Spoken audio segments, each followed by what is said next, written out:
بسم الله الرحمن الرحيم. ازيكم يا حبايب قلبي؟ عاملين ايه؟ انا النهارده هعمل لكم فيديو جديد بعد غياب فتره كده، يعني الحمد لله. النهارده هعمل طريقه كيكتين في كيكه واحده، طريقتين كيكه في كيكه واحده في صينيه واحده. شوفوا الفيديو بقى للاخر وهتعجبكم ان شاء الله. هنجيب مثلا ايه 6 بيضات، 3 بيضات للصينيه و3 بيضات للصينيه.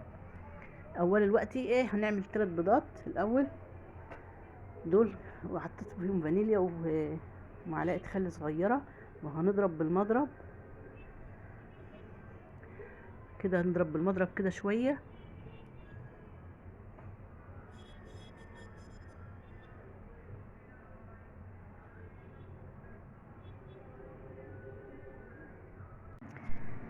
كده اهو حطينا بقى ايه السكر بعد ما ضربنا البيض بالمعلقه الخل الفانيليا. نحط السكر ونضرب، كل لما احط مكون اضرب ضربتين 3 كده لحد ما اخش. شوف بقى الفقاقيع دي دليل على انه هيبقى ناجح ان شاء الله. بعد كده بقى 3/4 كوبايه سمنه على زيت، يعني انا بحط على الكيكه سمنه على زيت، مش زيت بس ولا سمنه بس الزيت حلو، يعني يبقى زيت اللي هو الرايق الحلو ده. وهنضرب تاني لحد ما برضو الخليط كله يتجانس مع بعضه كده.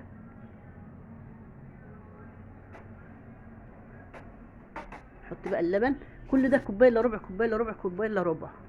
لو عاوزه تحطي كوبايه سكر مليانه حطيها مليانه، انا بالنسبه لي بقلل السكر. هنضرب برضو تاني، حطينا بقى كل المكونات، هنضرب تاني ما عادش الا الدقيق. بعد كده بقى ايه هنكمل الوصفه.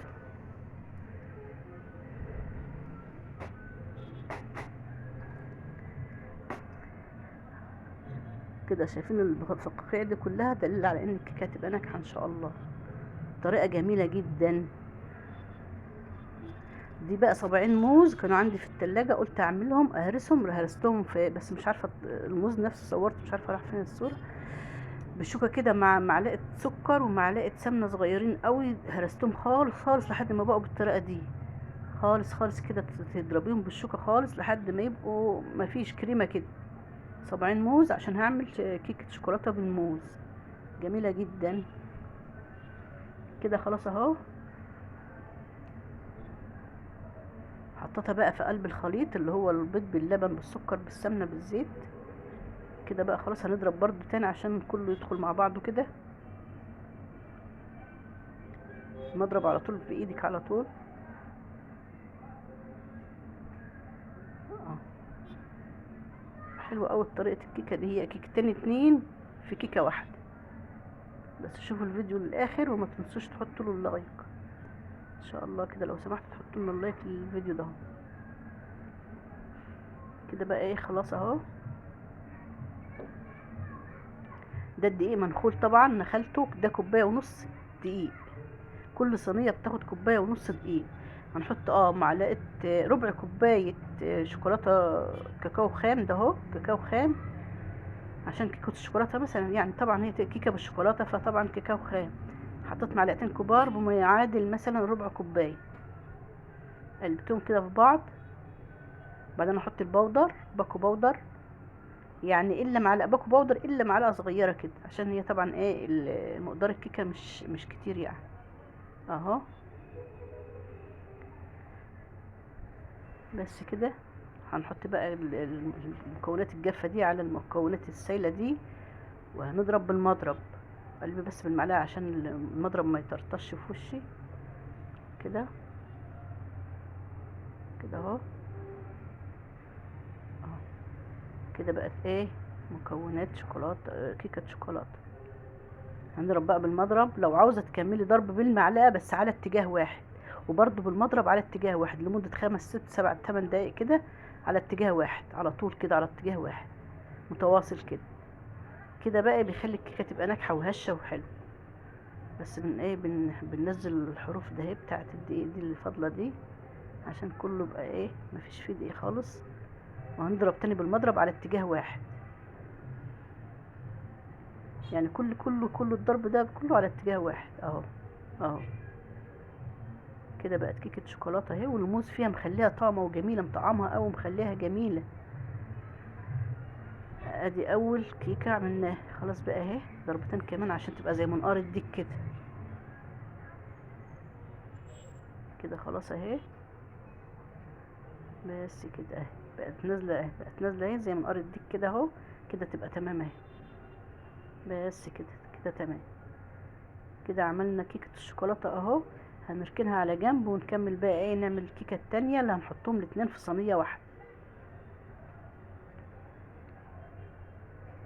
خلاص اهي كده حلوه تماما كده حلوه. دي كيكه الشوكولاته بالموز حلوه قوي. هنجيب بقى نبدا بقى في الكيكه التانية اللي هي هتتحط فيها في نفس الصينيه، كيكه الفانيليا.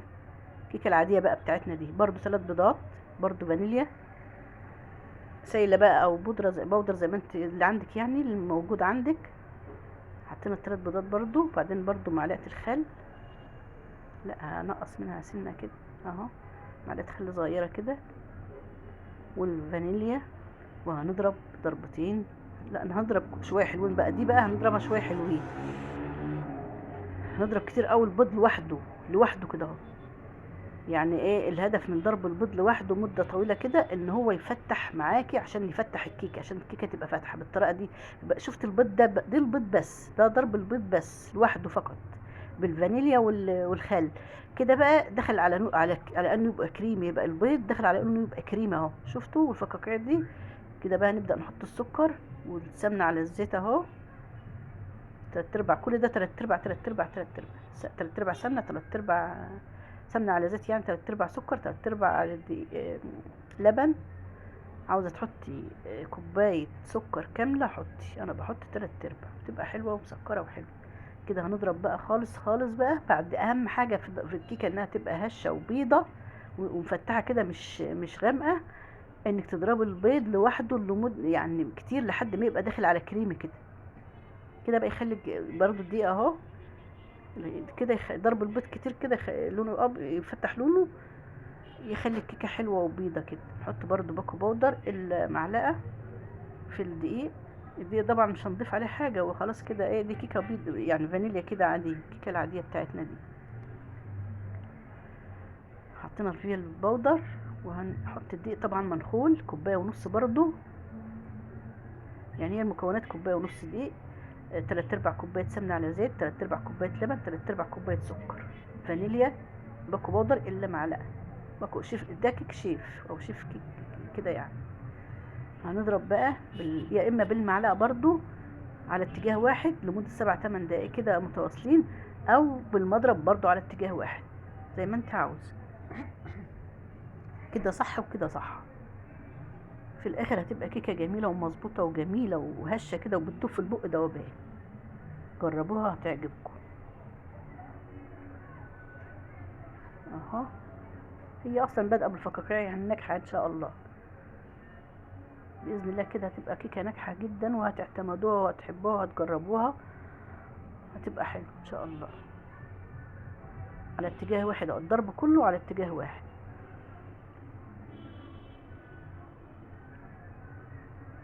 كده تضربي برضو شويه حلوين اهو لحد ما تبقى ايه، تشيلها كده تبقى زي منقار الديك كده نازله كده سايله على طول كده بالطريقه دي اهو. بنفس الطريقه كده اهو. شفتوا اهي اهي كده كده تمام اهو.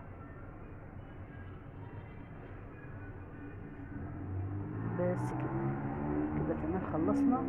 نبدأ بقى نجيب الصينية اللي هنحط فيها ايه الكيكتين الاتنين في صينية واحدة. شوف الفقاقيع دي، هي دي بقى الهوا ده كله خلاص تحس بقى ان الكيكة ايه ناجحة ان شاء الله.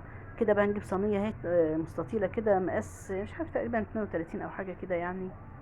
هي المقاسات دي كلها هي مقاس واحد اصلا. بنجيب بقى ايه ورقة زبدة عاملينها اتنين كده في بعض، وبعدين نحط بقى فيها في جنب منها الكيكة اللي هي الفانيليا دي اهي. فضيها كلها كده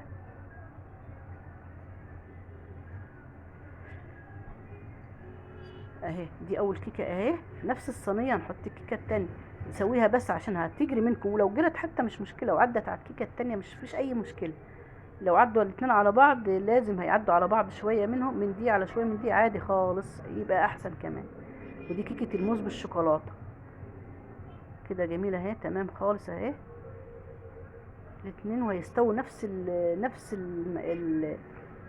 ايه، نفس المده بتاعه السوا دي، هي سوا دي. بس انتوا بقى بظبطوا الورقه شويه. انا كده بقى هشيل الورقه بقى خلاص، وهتدخل الفرن من نفس الطريقه دي بقى نطرة دي طارت مش مشكله، هتبقى لو دخلت في بعضها مش مشكله، بس مش هتدخل كلها عمرها يعني، هتبقى بس ايه كده، حتت كده. هندخلها الفرن بقى على درجة حرارة 180. انا حطيتها في الفرن لمدة ساعة الا 10 دقايق بالظبط. طلعتها من الفرن اهي في لمح البصر، غمض وفتحي تلاقيها استوت اهي.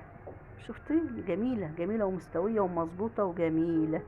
هنقلبها بقى بعد ما بردت اهي خالص. ده شوفوا بقى القعر بتاعها، الارضيه بتاعتها يعني بتاع الصينيه. هنبدا بقى نقطعها زي شرايح كده مستطيله كده، زي الانجليش كيك كده، مش خرط. برضه هنقطع دي ودي. شايفين الكيكه الفانيليا فاتحه وبيضه وحلوه ازاي اهي. شوف يعني من دوبانها بتدوب، في صراحه بتدوب في البق دوب كده جميل. قطعتها بس شرايح اهي، وبعدين هقسمها. عاوزاكم بس تجربوا الطريقه دي جميله جدا. الكيكتين يعني عاوزه بدل ما تعملي كيكه موز بالشوكولاته او كيكه بالشوكولاته ومش عارف، اعملوهم الاتنين مع بعض في صينيه واحده وهيطلعوا تحفه تحفه تحفه اهي. ممكن تشيلي تقطعي مستطيله كده كيكه الشوكولاته وتحطي عليها صوص شوكولاته تعمليه براحتك. بس هي جميله ومفتحه، وشوفي مفتحه ازاي وجميله خالص ازاي. دي على دي اهي اهي. بس هي مش عارفه النور كان قطع ولا ايه، مش عارفه ايه الضلمه اللي انا فيها دي، مش عارفه. هتفتح الوقت اهي كده اهي بنفس الطريقه. يعني عاوزه تفصلي الكيكه الشوكولاته وتحط عليها صوص شوكولاته عادي عادي برضو حلو. بس انا بوريك فكره تعمليهم الاتنين. لو عاوزه تعملي الكيكه دي والكيكه دي الاتنين على بعض في صينيه واحده جميله جدا اهي. نفس الطريقه كده جميله حلوه اوي. جربوها هتعجبكم ان شاء الله. اه مظبوطه قوي، وسواها حلوه قوي، وطعمها جميل، وبتدوب كده بتدوب. شايفين اهي، شايفين الشكل الجميل ده اهو. شايفين كيكه الشوكولاته بالموز مفتحه وهشه وجميله ازاي اهي. والتانية الاخرى هي بتاع الفانيلا جميله ازاي اهي اهي. خرط كمان اهي، الخرط اهي حتى لو دخلت عليها عادي. في دخلت عليها البني وفي لا اهي. جميله جدا حلوه قوي حلوه قوي، طلعت مظبوطه. جربوها هتعجبكم. ما تنسوش لايك والاشتراك في القناه لو سمحتوا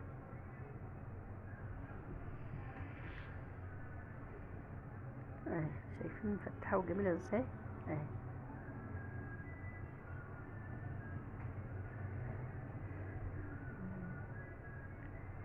اشكركم اشكركم على متابعه الفيديو. جميله قوي اهي. يعني حتى الخرط بتتكلم عن نفسها خالص اهي. يعني شكل الخرط بتقول ان هي كيكه مظبوطه. عبيتها بقى في العلبه بتاع التلاجة دي، وحطيتها بقى نجر منها بقى، أو حد عاوز عشاء شاي على لبن حاجه خفيفه كده عادي يعني. هحفظها فيها واحطها في